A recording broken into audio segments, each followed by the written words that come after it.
Colin, thank you so much for coming on. So great to be here, Chris. Thanks for having me, man. I'm just so fascinated by everything that you've done. And I think it makes me so curious, like with everything you've kind of ticked off your bucket list, is life still interesting to you? Oh, absolutely. Just because you walk across Antarctica solo and summit Everest a couple times, there's still what I love to ask people is what's their Everest? What's their goal? What's their dream? That's something I like to ask other people. But I also asked myself that question after I summited Everest the first time. It's not like I was like, oh, I'm going to kick my feet up and do nothing for the rest of my life. It's a continual pursuit of the fulfillment, the curiosity, the adventure of life. I was looking at your YouTube page. I love that video at the top of all the adventures you've had in the last like couple of years, swimming with the alligators and all this kind of, dude, there's always stuff, right? Like Right. you know. I mean, if Everest was quite literally your Everest, what's your Everest now? It's funny, I humbly sit here, with 10 world records, explored a lot of places in adventure and extreme things, also gone deep inside my mind in a lot of different ways. My new book it's coming out right now called The 12-Hour Walk. I answer that question at literally the last page of the book. So spoiler alert, but I answer that question. I ask people throughout what's their Everest, how do they want to live their best life? What does that look like? And the book is really a prescription for people to get out of their own way, invest one day in themselves, conquer their mind and live their best life. But I answer the question myself at the end.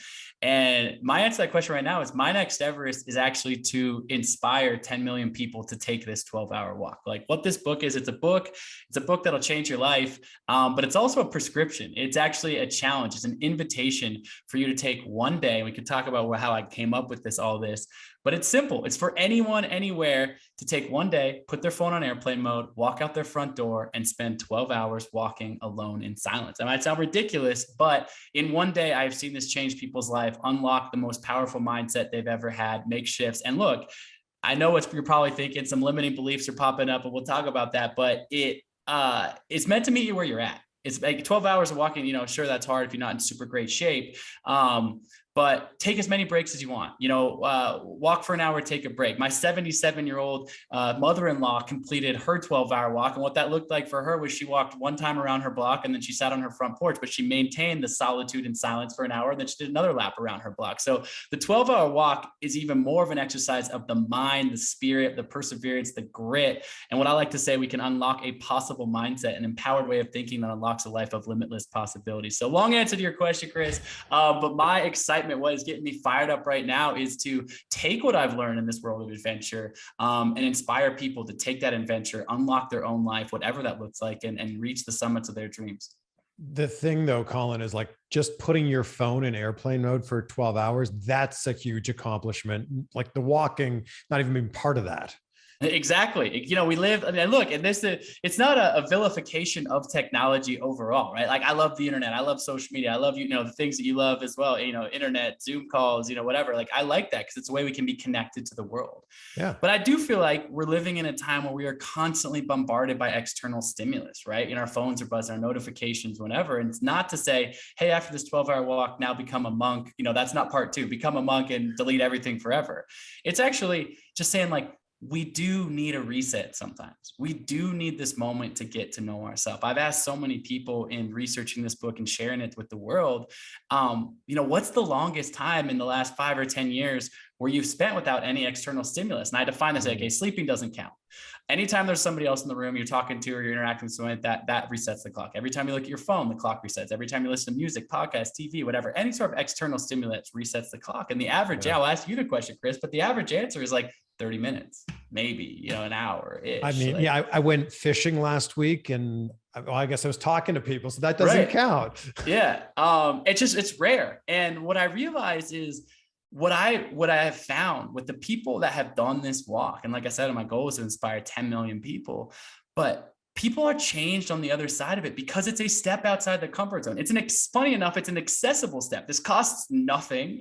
I don't get anything. I don't get like $1 for every person I inspire to do this. Like, I just want to share this with people because it's powerful and it will change your life. And what it is that the tools are inside of us. And those external stimuluses are important. There's a chapter in the book about cultivating community, surrounding yourself with amazing people, intentionally having that external stimulus to uplift. But knowing yourself, taking a moment to look into your inner thoughts. And I'll tell you what, there might be a few hours in your 12 hours where there's some demons, man. There definitely will be. You're going some doubt, some fears, some limiting belief. Why haven't you achieved what you wanted? I don't have enough money. I don't have enough time. I'm not strong enough. What if I fail? What if people criticize me? And the book really breaks down all those common limiting beliefs that we all face. Even me sitting here with 10 world records, like I bring you in this book to the stories. I bring you into a rowboat in Drake Passage where there's 40-foot swells crashing over my rowboat, something no one's ever done. I bring you to being alone in Antarctica, crossing solo and crying by myself out there, so much so that the tears are freezing on my face. Sometimes people look at, oh, you're a New York Times bestselling author, you've done these world records, nothing has gone wrong. And quite possibly the opposite. I have failed so many times. I love to say winners lose the most, because that means you're out there trying stuff. Winners lose the most, right? But failure plus perseverance equals success. And so this is really about the fact that you take a day, you put your phone in airplane mode, you take this time in silence, you get to know yourself better. You acknowledge some of those weaknesses, maybe some of those doubts. But as you walk, as you move, what I find when people get back to their front door, they've also taken that hard look in the mirror, but also solved some of their own problems, because we have so much power and strength inside of ourselves to achieve extraordinary things. It's all in there, but you just got to take the time to take that risk, put that phone on airplane mode, take this journey, take this challenge, and it will certainly be the beginnings of unlocking your best life. I have no doubt. So the impetus for this was like, you crossing Antarctica solo. It's 54 consecutive days, and it was 12 hours for the most part walking every day. So what was going through your mind during those 12 hours being unplugged for almost 2 months? Yeah, no, I mean, it starts there, but I'll preface that by saying, but it gets to a place that is way more accessible than going all the way to Antarctica. So yeah, I set myself this massive goal a few years ago to become the first person in history to cross the entire continent of Antarctica solo. So of course that means alone. Unsupported means no resupplies of food or fuel along the way. So whatever you get dropped with off the edge of the continent, that's all you've got the whole time. And so for me, that meant a 375-pound sled that I was pulling behind me, basically full of food and fuel. One of the reasons I was crying, like I mentioned, those early days with the tears freezing to my face, was I couldn't even pull my sled basically a mile. And I'm like, how the hell am I going to pull this 1,000 miles? So I had to fight and battle those demons. And then unaided or human powered, which means no kites, no dogs, nothing to propel you, just mano, dragging the sled. And people had attempted this over time. A guy, made it 71 days in this expedition once and died just 100 miles from the finish line. Another really, famous explorer, ran out of food and needed to be evacuated from there. And people kind of said this is on the edges of what's possible. And so I attempted it. I tried to do my best out there. And what I found is I was going to run out of food. If I took a day off, I was going to run out of food and fuel. If I walked any less than 12 hours per day, I was going to run out of food or fuel. And turned out I wasn't just racing history, but I was actually racing this other guy, this badass military British dude named Captain Lou Rudd, who kicked my ass in the first week, I will say. But I did catch up to him. And I just want to pause you for a second, because that part of the story is so fascinating to me when I've heard you tell this on other podcasts. Did you guys both know that you were starting the mission, the goal at the same time? Strangely, no, right up until right before. So basically what happened is him and I, and it's not uncommon in the world of adventure, especially when you're trying to do a world first or a world record, that you don't broadcast it to everyone in the world a year before you're doing it, because other people are like, oh, if he's trying it, I'm going to try, that kind of stuff. Yeah, if he's doing it in a year, I'm going to do it 10 months from now. Yeah, exactly. And so we both went about our preparation quietly, but there's a lot of logistics and complications in Antarctica. It's the most, remote place in the world. Yeah. And there's a lot of rules, regulations, red tape, whatever. So it turns out there's really like one guy, one company who has a bush plane that can land on the edge of the continent to land you out there. And since there's like one guy, obviously we both called the same one guy. That guy didn't tell the other ones about it to each other. And then there's only one season where you can actually do this crossing, which is the Antarctic summer, our winter in the northern hemisphere. Like what, and a balmy like minus 25. Yeah, it's only minus 25, minus 30, with a 50 mile per hour wind chill that makes it, 50 mile per hour wind, it gives it, minus 70 wind chill, just casual. Summer. But instead of minus 100 and 24 hours of darkness, it's 24 hours of daylight. So yeah, it's still freezing cold. Don't get dissuaded by that. But both Lou and I looked at this expedition, and it comes pretty clear. Anyone who looks at it goes like, there's one guy, one plane, one date you can start, whatever. So the week before we're about to depart, we find out about each other. And then we quickly find out that we're not just doing it at the same time. Like the guy has just double booked the plane, and he's like, yeah, you guys are going to sit next to each other in this cargo plane, and I'm going to fly you to your starting point. And off you go. Wow. So before I know it, I'm sitting, and this guy is a total badass. We really intense competition, although we've become friends in the aftermath of all this. He, special, is equivalent of a Navy SEAL in the UK. He's a special forces, like badass military dude, done some incredible projects in Antarctica, highly respected for good reason. And so I'm sitting next to him, and it's not no longer like, oh, hey, we're racing history. He looks over as a long lineage of British love polar exploration. Americans, there's not as much history there. And he looks over at me, he's like, it should be a Brit that cracks this first. Like, I'm like, what are you doing here, you young whippersnapper? You shouldn't be down here. And I was pretty intimidated, but we both get dropped off. Funny enough, we decide we're going to get dropped off 1 mile equidistant from the first waypoint. So we're not standing right next to each other. Sure. So I get out of the plane, but the plane doesn't even take off. It just drives, a minute across the frozen ice. And then I see him hop out of the plane, and we kind of wave at each other. It's like, that starts a 1,000-mile, 2-month-long head-to-head battle. And the 12 hours that you mentioned before came from, at first I thought I could only, a few hours or 8 hours or 9 minutes, just on my limit. Yeah. But eventually I built up to 12 hours in this day when I passed him. And I thought, well, starting to look at the math and the spreadsheet, my wife back home was kind of helping me with the details. She's like, you're going to run out of food, fuel, calories, whatever, unless this becomes your new normal. And so for the next, every day since then to the end, 54 days total, I walk for 12 hours. And I had intentionally deleted my music, my podcast, pretty much all the external stimulus, with a thesis of, at first it's going to suck, which it did. But eventually it's going to be better, meaning I'm going to try to find these places in my mind of flow state, of bliss, of meditative flow. And I'll tell you what, in those first few days, I was like, man, you're an idiot. That was the stupidest idea ever. Like, give me a podcast, give me something to distract myself. Were you ever close to going, I'm going to call it. Honestly, I'm out of here. Quite a few times, including literally 2 hours in when I couldn't pull my sled. I called my wife and I said, I know we call our project The Impossible First. I think we named it the right thing. This is for sure impossible. As I see Captain Lou disappear over the horizon, and I'm crying there. So there were a lot of doubts and a lot of fear. But interestingly enough, as my body declined, by the end, I had lost so much weight, I couldn't carry enough food to feed myself properly. I was burning 10,000 calories a day. I was ribs and a bag of bones, and I was roughed up by the end. But my mind got stronger, interestingly enough. As my body got weaker, my mind got stronger. And in the last, week or so, and certainly in the last 48 hours, I did this one continuous 33 hours, 77-mile push continuous to make it to the end. And ultimately, I got there first. I set the record. I was the first person in history to complete this. But what I found inside this silence and this stillness and this harshness of Antarctica was this deep bliss, this deep fulfillment, this deep connection to purpose, family, energy, love, just all of the high vibe resonance of life. And I thought that I could take that with me forever. I was like, I learned that lesson. Hell yeah. I know how to tap into this. And that gave me a lot of strength. And then the following years, a lot of positive things happened. Wrote a book, New York Times bestseller of my first book, just a lot of positive momentum, did another expedition, a lot of things going well. And then COVID hits, right? Yeah. COVID hits. And just like the rest of us, my life, no worse. And probably in a lot of ways, there's a lot of people worse off than me, but just a scary time, right? March, April, and everybody's life just came to a screeching halt. Right? Everything's canceled. I had an expedition planned to Everest canceled, book tour canceled, all the things I had planned canceled. And I'm just looking at the news and it's just getting worse and worse. Don't leave your house. People are dying, all this fear, all this anxiety. And I fully succumbed to that, man. I was in Oregon, where I'm from, on the Oregon coast with just my wife and my dog. And I remember a month in, my wife looked at me, she's like, you haven't gotten out of your pajamas in 3 days. You're just sitting here doom scrolling your phone. It's not really my orientation. We're a pretty optimistic guy, but depression, anxiety, fear, just the whole situation, just in a bad funk.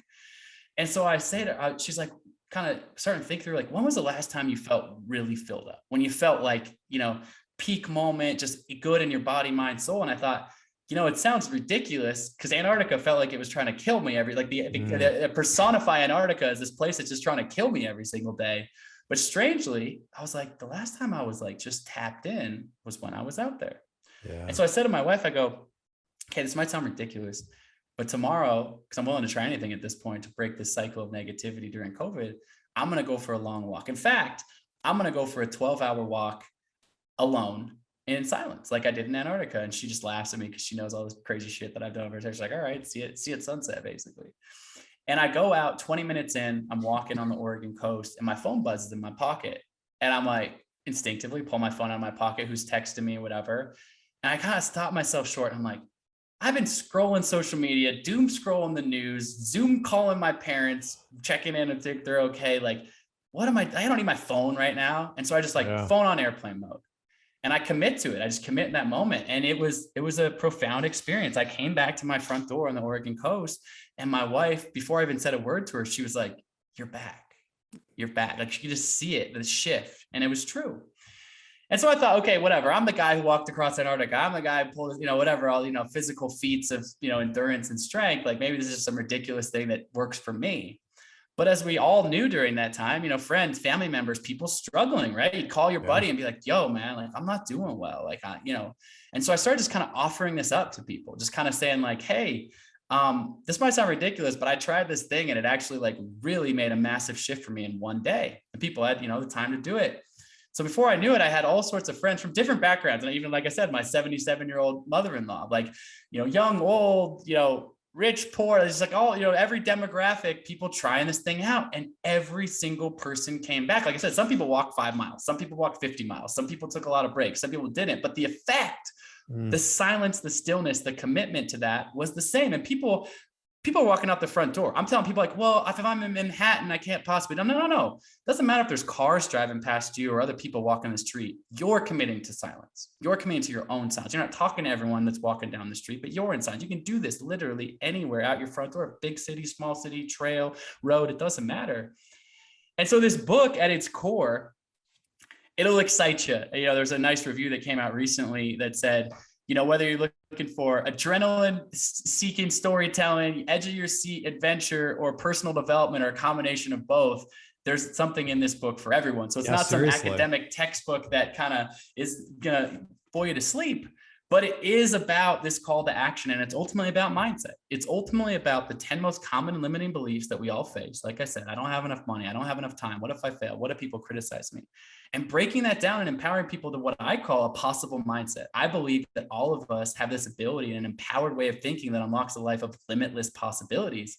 But don't just read my book and take my word for it. I want you to read my book because I think there's a lot of positivity in there, but take the action, do the thing. The 12-hour walk itself is what imprints this. I will tell you, the people that I have known, and like I said, my goal is to inspire 10 million people. Chris, hopefully you're one of them, is to, when people take this walk, the shift in one day is huge. The shift towards people's life, the things people sort out in their brain by taking that day, that silence, that space, it's hugely, hugely impactful. And I'm just excited to spread that word.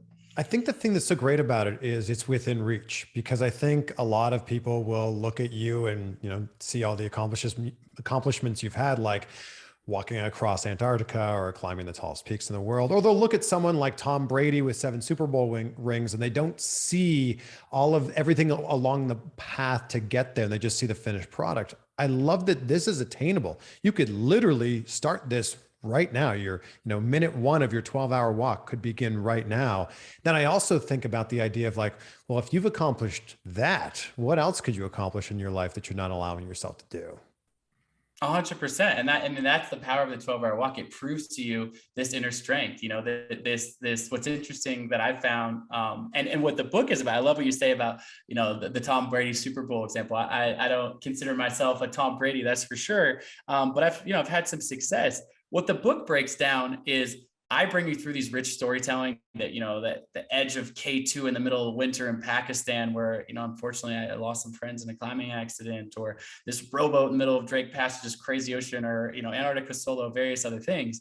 But it's actually me showing you that I have all these same limiting beliefs. That the stories are, and I'm awesome and I did it. It's like, no, this is me afraid. This is me afraid of failing. This is me, this is me actually failing. This, like the book comes from a place of vulnerability. That's like, look, man, like I don't care who you are. We're all dealing with this shit, this negative inner dialogue, but we can rewrite that. We have the power to. And like you said, built as an accessible way of like people, well, I don't know what to do. And this 2-year-long process to sign up. And it's like, no, you can make this change today. I promise you, you spend these 12 hours, you invest this one day in yourself, you walk back in that front door, a completely different, stronger, better version of yourself. And I think it's important to point out, like, I think that on the outset, people look at a 12-hour walk as like, this is some sort of a fitness challenge. No, this is like a mental health challenge. Totally. I say that I say that at the end of the book, actually. I say people like on the surface, like, oh yeah, it's like a marathon. I got to train for this. It's like, that's why I say it meets you where you're at. If you're in ultra marathon shape, you might not get tired and you might go more miles than the next guy, but Sure. this is an exercise of the mind. I'm fond of saying the most important muscle any of us has is the 6 inches between our ears. And I use that word muscle for the mind very intentionally, because for some reason we all have this, even if we're not into fitness or working out or whatever. It's like, you're like, yo, you want to get jacked for your summer beach body? You're like, go hit the gym, like lift weights, do the bicep curls, do the, ab work, whatever like that. We know that, just like almost like intuitively we understand that concept. But it's the same for the mind, but we don't intuitively understand that, which is, if you want to strengthen the mind, you got to do the reps, you got to do the bench press, you got to do the bicep curls for the mind, right? And that's what this 12-hour walk is. It's like saying, like, I'll tell you something you probably haven't done recently. Put your phone on airplane mode and listen to your internal thoughts for 12 hours. Like, yo, That scares a lot of people. That's scary, man. That's scary. It's scary. It's hard, but this is supposed to be a step outside of the comfort zone. One thing I've realized, I was severely burned in a fire in Thailand in 2008. I was told I would never walk again normally. Really, really low moment in my life. And as I go through the book, I tell you about all sorts of setbacks, crying, like I said, crying in Antarctica on day one with frozen tears on my face. Like that's a low moment, man. But then I got to the other side, or I've accomplished these things after being burned and recovering from this accident. So I realized, like, the peak arc of life is this scale of one. I think of it as a scale of 1 to 10. I think of, 1 being our lowest moments, these low moments, the frozen tears, the burn accident, whatever massive setbacks we have. And the 10 being these high highs, these accomplishments, these challenges achieved. For me, it's achievements, but also just this fulfillment, the marrying my wife or the day your first child is born, right? These peak moments. And what you realize is that I realized that the ones that I've had, or excuse me, my 10s, didn't happen in spite of my ones, but because of my ones, right? Like actually all of those peak moments, those high highs are because I've had a willingness to take that risk, to step outside of my comfort zone. And I think too often, because of the modern conveniences, a lot of people are stuck in what I call the zone of comfortable complacency, this 4 to 6 range, where it's like, you got a job, like it's fine, it pays the bills, whatever, but like, it's a 5, or you're dating someone and like, it's not toxic, it's not abusive, it's not horrible. It's just sort of like, we've been together for a few years, we cohabitate or we co-parent, whatever. It's like, like, it's fine. I don't want to like blow this off because it's like fine. Yeah. People ask me all the time, Colin, are you afraid of dying? All this stuff I've done, are you afraid of dying? I'm like, man, I don't want to die. I don't want to die. But I know you resonate with this, Chris, but I'm more afraid of not living, man. I'm more afraid of not living fully. And if living fully means I'm going to experience some ones, I realize allowing myself to experience some ones also opens the door to the 10, the full pendulum swing of the tapestry of life. The 12-hour walk, there are going to be some, maybe a 1, but there certainly might be some 2 or some 3, some tired feet, some negativity in your mind. You're questioning, why the hell did I do this stupid 12-hour walk thing? But you get back to your front door. Oh, wait, I accomplished that. I did that. I proved to myself that I could battle against my own limiting beliefs, and look what I have done. I want to tell that to my mom, share that on my social media, talk to somebody about it, share what I learned, because you allowed yourself to not have another 5 day. Like, think about the amount of days in the last year that you can't even remember. Like, I don't even know what I did last Tuesday. I just on autopilot went to, did the thing, the to-do list, the whatever. Like, I promise you're going to remember this 12-hour walk a year from now, 5 years from now, 10 years from now. When you stack those things that are meaningful, you allow that full tapestry of life. You break free of that zone of comfortable complacency. And that, I think, is where the juice of life and growth and depth lives. But I'm fascinated by the idea that we define ourselves by either the things that we've done or the things we haven't done in our life. Like, we all know that person who ran 1 marathon 15 years ago, and they're like, well, I ran that 1 marathon. I'm a marathon runner now. And then you see actual marathon runners who like do this every month. It's like a marathon a month or something like that. And I love the idea of this this 12-hour walk can be the thing that defines you. It can also be the jumping off point to all those other things in your life that maybe have been sitting on the back burner for, most of your life. 100%. And, we talked about at the top of this, but like that question I love to ask, and it sounds like your mother-in-law recently read the book and was asking herself the same question, what's her Everest? What's your Everest? And it's an easy question, right? It's an easy metaphor of like, what's your big goal? I'll answer in a couple ways. One is, having climbed Everest myself, I still have to ask myself that question over and over again. Like we talked about, and just climb, like you said, you're not the marathon guy who did the once 15 years ago. Oh, I did a marathon, whatever. I mean, Doesn't if have I to be went another to a marathon. party and there was someone there who climbed Mount Everest, I'd be pretty fascinated to talk to them. But what's interesting is that iterative nature of that, which is again where the 12-hour walk meets you. It's a worthy question throughout your life, right? Mm-hmm. What's my next Everest? What's the next thing that's going to light me up? Not because you're constantly seeking or craving the next thing, but really it's like that's a life fully lived of not just also resting on your laurels, right? Not just being like, well, I did it. Now I'm just going to mail it in for the next like 40 years and talk about the good old days, right? Yeah. And I open up this book actually talking about a conversation I had with a guy who was 75, 80 years old, and, very successful financial guy. And he's still going like, man, what is my Everest? Even at that late stage of life of questioning, do I have regrets or do I not? Is there a way to not live with regrets? What still is going to light me up? And that answer, could be make $1 million. It could be save 1 million lives. It could be start that business. It could be learn the piano. It could be spend more time with my kids. Like there's no right answer to that question. And that's what's great about the 12-hour walk. It's a solo thing. It allows you to answer that question for yourself. I don't have that answer for you. Chris doesn't have that answer for you. We only have that for ourselves internally. Everest has always been really fascinating to me. And I've heard a lot of people talk about how recently Everest has changed. It's become like this tourist destination. What is it actually like if you make the commitment that you're going to climb Mount Everest? I hear you're climbing it now with hundreds of other people every single day.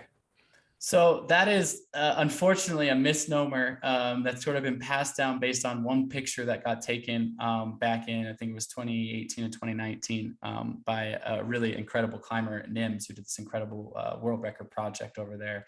A friend of mine who's done some amazing things, but he took a photograph and it went viral on the internet. And it was a picture of basically a bunch of people towards the summit lined up on this ridge. And what happened that one specific day is a complete anomaly, weird edge case scenario, which is basically Everest can only be climbed in the 3rd or 4th week of May. And that's because 50 weeks out of the year, it's getting battered by the jet stream, 100-mile-per-hour winds on the summit. And right before the monsoon season over there, the jet stream shifts off the mountain. So people sit there for a month or two planning, preparing, acclimatizing, going up the mountain, and they wait for this weather window. And that weather window usually lasts about a week or 10 days. The typical Everest season now will have 500, 600 climbers on the mountain throughout those 2 months. And maybe people summit throughout 10 to 12 days. So maybe there's 30 to 40 people on any given day. But on this season in I think it's 2019, 18 or 19, there was terrible weather and the good weather never came. And so all these people were stacked up and it was a perfect storm. And there was one good day of weather basically. And so every team on the mountain went at the exact same time. And it caused, it's a tiny little narrow ledge to get to the summit, and it caused a traffic jam. And this guy took a picture of it, and everyone's like, "Oh, there's a line to get to the summit of Everest." Like, it's like that every single day. That's the narrative, yeah. I know. So first of all, there is certainly has it become more commercialized than it was, 20, 30, 50 years ago. 100%. Yes. Are there people on that mountain that shouldn't be there? Rich business guy from whatever who just wants to, walk around the cocktail party and say he climbed Everest but didn't really want to train for it. Like, yes, unfortunately, there is some of that over there. But even that year where that picture was taken, the other 364 days of that year, there was literally nobody on the summit of that mountain. And it's unfortunate that narrative has been passed down because it is, again, it's totally fine if it's not something you're into, but it's still a very worthy challenge. I've been fortunate to summit twice, and I actually close out the 12-hour walk about this. I want you to get the book, so I won't tell you the whole story, but I did have the opportunity to climb with my wife on Mount Everest. And that was a big leap for her. She's not someone who's a lifelong adventurer, lifelong mountaineer, but she committed to that goal and then quit that goal and then recommitted to that goal. But again, that the whole story plays out in the book, but that was a special experience to be up there with her and to have that experience and the vulnerability and the intensity of that. But when people say, "Oh, it's this carnival tourist destination," I don't know what other tourist destinations where you go to where you're walking over dead bodies that have been frozen there for 5 years. The first that's a real thing. Yeah, the first day I summited in 2016, 3 people died that day. When my wife and I were up there, we passed numerous frozen dead bodies, up there. The risks are real, the challenges are real. Has it been tamed somewhat since 1954 when Sir Edmund Hillary and Tenzing Norgay made it to the summit, and they were on the very edges of that without Gore-Tex and the technology and GPS? Yes, of course, it has changed since then. But it is by no means a day hike that is to be taken lightly. That's for sure. Yeah. So if someone has the resources and the money to fly over there and do this, is it possible without training? Like what does it look like? No, I mean, most people train a lifetime for it, right? Or most people definitely dedicate a significant portion of time. One example would be the shortest time frame that I've really seen this happen in terms of going from no mountaineering to summiting is a couple of years. Wow. My friend, Mike Posner, he's a famous pop musician. I took a pill in Ibiza, whatever. He's a good friend of mine. And he walked across America in 2019. And got bit by a rattlesnake on the way. Got bit by a rattlesnake on the way. Crazy adventure. And we're buddies. And we would talk while he was walking, and he FaceTimed me and stuff like that. And he knew I'd done my Antarctica crossing. And he said to me at the end of his walk across America, which was super cool. A lot of people followed along. And crazy story about the rattlesnake.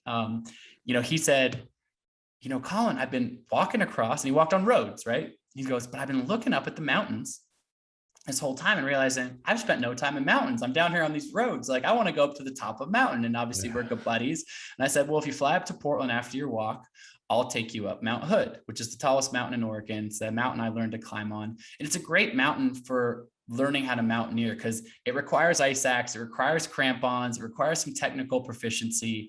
But I have a high degree of confidence that I can teach somebody, a friend, particularly if they're in reasonably good shape, and get you to the top. So you have that big mountain experience. It's not just a day hike. It's not a trail where you're just hiking. It's a climb.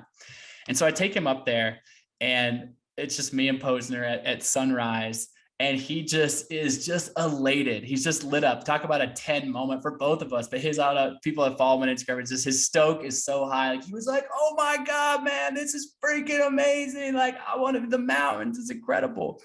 And when we're walking back down, he says, do you think I could climb Everest one day? It's actually the question you asked. He's like, I literally that morning taught him how to put on his crampons, taught him how to use an ice axe, right? He was like, very, very much, I'm a beginner. I don't know any of this, but I got him to the top of his first mountain. And I said, definitely, man, if you commit to training for it. And he was like, well, can you train me? And I was like, I'm doing this other expedition. I don't have enough time to just sit here and train you. I'd love, let's do some climbs together. But I introduced him to my good buddy of mine named Dr. John, who's an amazing climber, summited Everest several times. Him and I had done a bunch of projects together. And John's also an incredible, guide for people. That's kind of like what his job is. He's a professor and a mountain guide. And so I said, you guys should meet.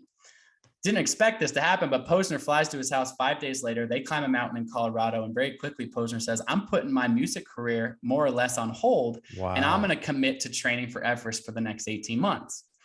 And he went all in. John and him climbed 80 peaks together. He learned all the things about mountaineering, went on some expeditions. Him and I met up a bunch of other times to climb together. And long story short, on June 1st of 2021, the same day that I got to the summit with my wife, we all went over there on an expedition together. Posner got to the summit of Everest. But that's 18 months of like putting life on hold and committing and dedicating himself to it. So can it be done in a short period of time? Yes, if you're like really all in on it. But he got his body, his mind, all things right. And he'll even tell you, he's been on a lot of podcasts talking about his story of that. Like, it was on the edge of his limits. Like, you asked me, hey, Pose, you want to go back up Everest again? He's like, nah, man, like once was like good enough.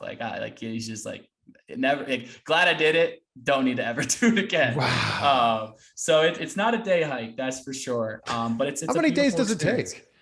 It's usually a typical expedition lasts 2 months. 2 months. Wow. 2 months. Yeah. So what people don't realize I think there's so many misnomers about this. Yeah.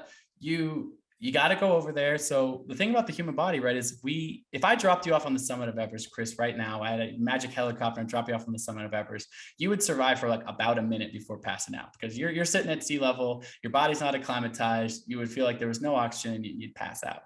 Even if I gave you some supplemental oxygen, which, a large percentage of climbers used, you would also probably pass out in 5 or 10 minutes. That wouldn't sustain you either. because the air is so thin. So the way you actually have to climb Everest, even if you're using supplemental oxygen for the summit push, is you have to acclimatize your body, meaning you start, on this trek to base camp at 7,000 feet and you feel out of breath. And then you climb to 9,000 feet to this little tea hut and you spend a couple nights, and then you climb a little bit higher to 11,000 feet. And slowly your body creates more red blood cells and get used to the more thin air. And then when you actually get to the mountain, base camp's at 17,000 feet. So that's high. I mean, that's, 3,000 feet higher than anything in the lower 48, but you're just at base camp now. The mountain's 29,000 feet, tall. And so you keep climbing. And what you actually have to do is there's 4 camps above base camp. You go to camp 1, and then you actually people don't realize, then you climb back down to base camp. Then you climb to camp 1, camp 2, spend a couple nights at camp 2, climb back down to base camp. So your body acclimatizes and you go back down to rest. And so by the time you get to the summit, you've actually gone up and down the lower parts of this mountain and the technical terrain, the crevasses and all the dangerous elements of it multiple times. And then you're finally ready to get your body ready to go touch 29,000 feet for just a few minutes. What does your morning routine look like? Because I don't think you get to where you're at doing what you're doing if you just wake up and kind of just go about your day willy-nilly.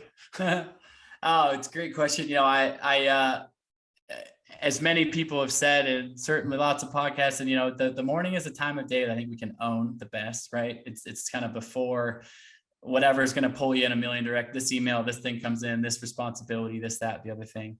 Mine has evolved over time, and it hasn't been like a constant for 10 years by any means, but I've always taken advantage of the mornings. I'm not a coffee guy, so I don't do any caffeine. But I usually try to move my body, first thing, some sort of workout, even if it's just like a 30-minute, even sometimes that's just walking my dog, just getting up and kind of moving my body. I'm guilty of not doing this often, but I try. Part of my morning routine is to not look at the phone first thing, right? Just like allow myself to wake up, move the body. And then I always have a smoothie and some greens every single day just to get that hydration and food in. So for me, it's pretty simple. The other part of my life that has been somewhat of a constant, definitely an important part of my life, has often happened in the mornings, but not always, is meditation. Meditation has been an important practice for me. I have about 10, 11 years ago when I was racing triathlon professionally, just after recovering from this burn accident, I was racing triathlon professionally, and I was just kind of starting out that path in my life. And this girl, she comes to one of my races, a woman, I should say. She was my buddy's wife. They just got married, Turkish woman. And she had never been to a professional sporting event before. She's like, I'm not really into sports, but she came because my buddy was coming to watch me do this race. And so they watched the whole triathlon race, obviously the blood and the sweat and the exhaustion on your face and collapsing at the finish line. And she just says to me at the finish line, that was really cool to watch. She's like, you obviously swim, bike, and run a ton. What are you doing to train your mind? And she was just a total earnest, honest question, because she figured I must have some really, whatever. And I was like, honestly, I was embarrassed, man. I felt like I got caught with my pants down. I was like, oh, I do some visualization. And she was like, wait a second. You're telling me you're doing this and you're not working on the mind. I was like, okay, full vulnerability. I'm not, certainly not the level that you might think. What would you suggest? This is, 10, 11 years ago. And she suggests, she goes, I've done these 10-day silent meditation retreats. This Vipassana meditation retreats. And I was like, tell me more. And she goes, yeah, it's no reading, no writing, no eye contact. You're basically in solitude for 10 days and you're meditating 12 hours a day. And I said, well, I haven't meditated a minute in my life, but I'm kind of as you can see probably from some of these stories, I'm kind of a dive head first in the deep end sort of guy. Right. And she's like, it's completely free to sign up. And I was like, I'm signing up tomorrow. It was a few months later where, it actually started, but I went on the website, I signed up and I went. And even though I'm so in my body, I can walk so far, move my body but the hardest thing for me was to sit still, right? Sit still and observe my thoughts, observe my own mind. But it was an incredibly powerful practice in a lot of ways. The 12-hour walk, certainly I wouldn't have been able to cross Antarctica had I not worked on my mind in this way. And now that derivative of the 12-hour walk, the importance of stillness and silence in our own bodies and minds. But that your question was about the morning routine. But to me, that was the dive in the deep end, but doing something for 10 days in a row, although it's amazing jump start, it's an amazing deep immersion. what I'm a big believer in is consistency, man. Like Yep. it's that daily practice. I think, James Clear does an incredible job talking about this in Impossible Habits, right? It's those 1%. Atomic Habits, such a Excuse good me. book. Sorry. Yeah. I said Impossible Habits and Atomic Habits. You were combining your book and his. Yeah. Well, he's in a league of his own with that book. It's such an extraordinary work. Yeah. Right. But he talks about this, that it's like, it's not about some one heroic effort in one moment. It's like, day by day, 1% gains, 1% gains. And I think that those bigger things can kind of shock you into that. But even this 12-hour walk, it's an investment of a day. This one day will change your life. And in the way it might change your life, like I've seen this happen, is it then you're like, oh, what is now the ripple effect of this 1% shift, this 3% shift, this 5% shift that I can make every single day? Because that's the compounding effort. When I summited Everest for the first time in 2016, as part of the Explorers Grand Slam World Record project I did that year, I took a small pebble from the summit with me, and I've carried it around in my pocket for years.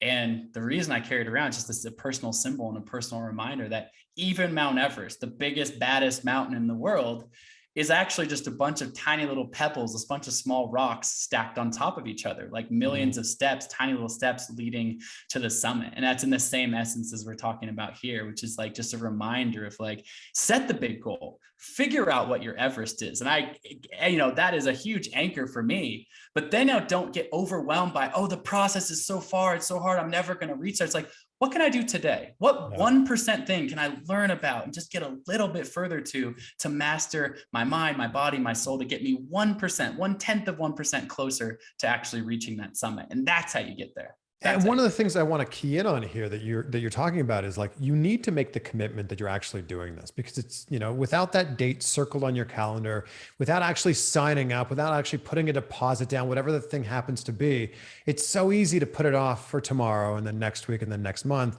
which turns into next year and then turns into next decade. I call that one day. Oh yeah. One day, one day, one day. Is it day one or is it one day? Right. And so, and even with this 12-hour walk, like, it is built to be done any single day. You can do this any single day of the week. You can be listening to your podcast and put your phone in airplane mode right now and start it. Right. But I've also built some infrastructure around it to help support this exact thing, that inertia to momentum that you need to create by actually signing up. So 12hourwalk.com, you sign up. The first thing I actually is pick your date, just commit to it. It could be any single day, but commit to your date. And then of course, I'm going to send you a few inspirational emails along the way to keep you on track. Well, you said it was going to be this date, so you're a week out, you're 5 days out, I'm cheering for you. I'm rooting for you to commit to that.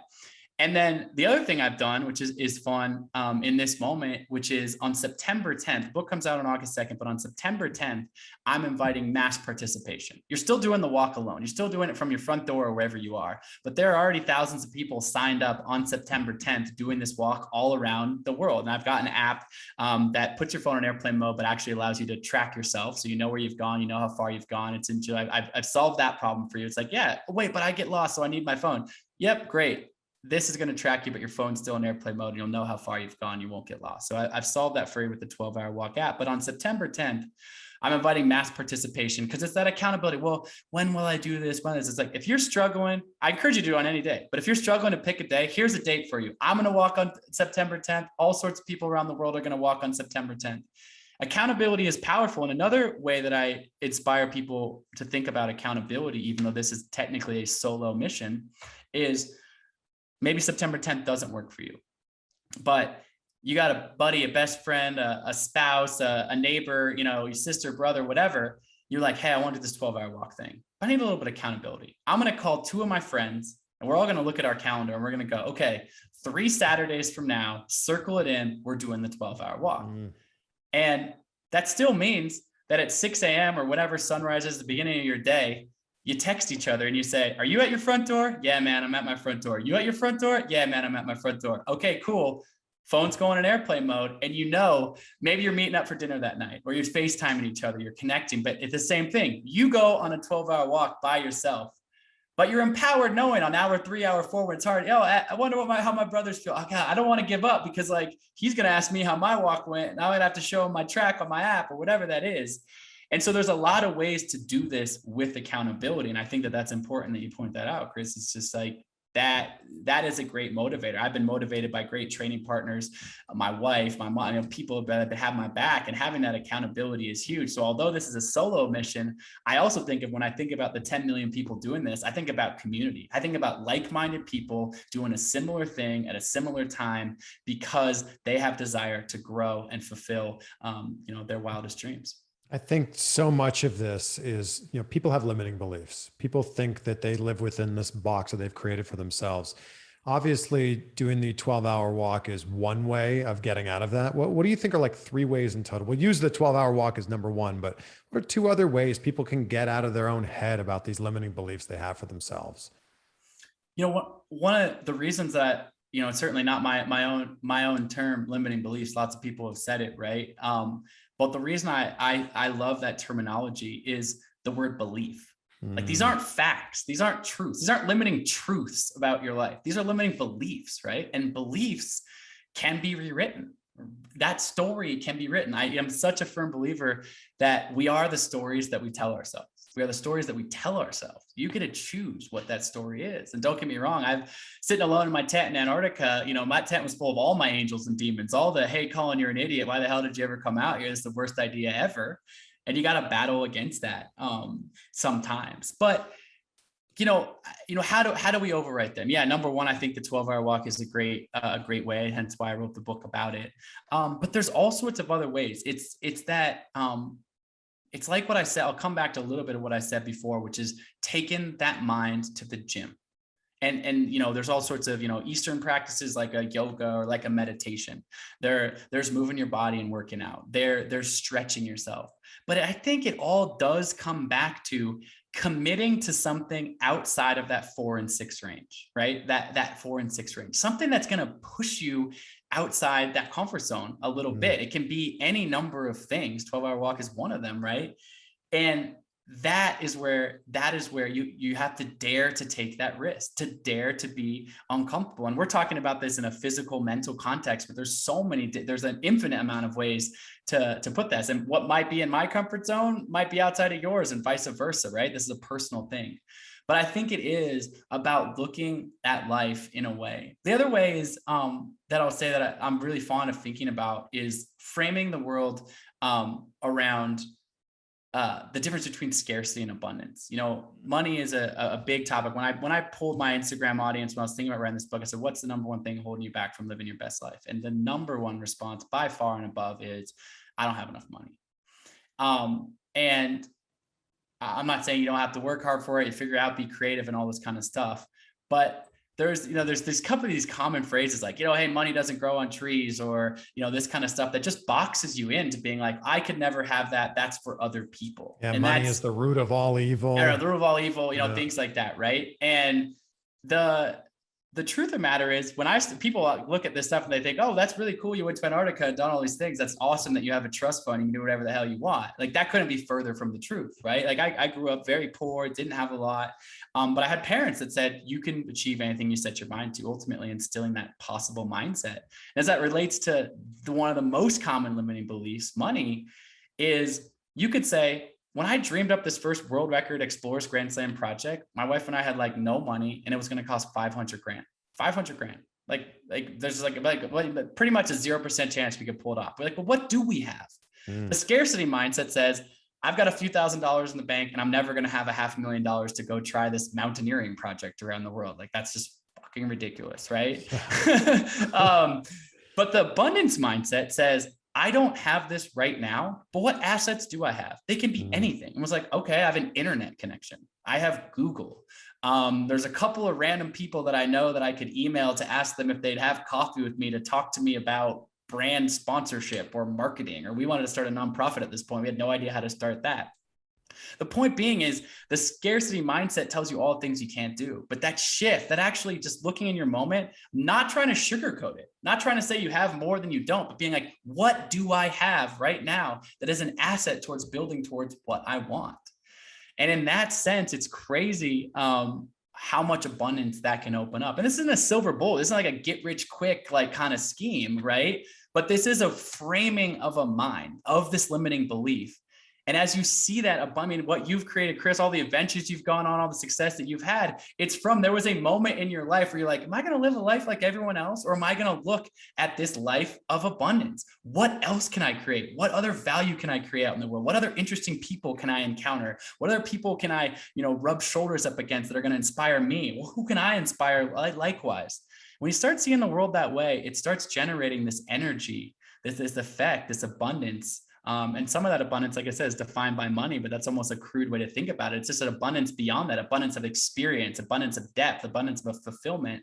And so I think that shift, that demarcation, framing the world and what you don't have or what you aren't in every given moment to what you are, that growth mindset, that abundance mindset is a game changer. And it's so important to focus on what you do have rather than not focusing on what you don't have. And that's why I start every day and I end every day saying out loud the three things that I'm grateful for. And that's also the question I ask at the end of every single episode. So first of all, this has been such an amazing, powerful, motivating conversation. So Colin, thank you so much for this. I think everybody should go out and get the 12-hour walk and then go on a 12-hour walk themselves. Absolutely. Yeah. Thank you. Yeah. Pick up the book, go to the 12-hour walk, sign up, put the date on your calendar right now. Don't stall. This is the moment, this is that moment where you get to decide abundance or scarcity, limiting belief or a possible mindset. Put that date on your calendar and you're one step further towards actually making positive, impactful change. And like I said, I couldn't be more excited to welcome you into this community, this tribe of global adventurers that are willing to take this journey into the mind, body, and soul. What am I grateful for? Gosh, what are three things you are grateful? Actually, before I ask you that, I live in California. There's some big mountains here. How high would a mountain have to be for me to have technically climbed a mountain? Oh, I don't know what the technical definition of that is. The tallest in California is 14,300 something, Mount Whitney. That's a great climb.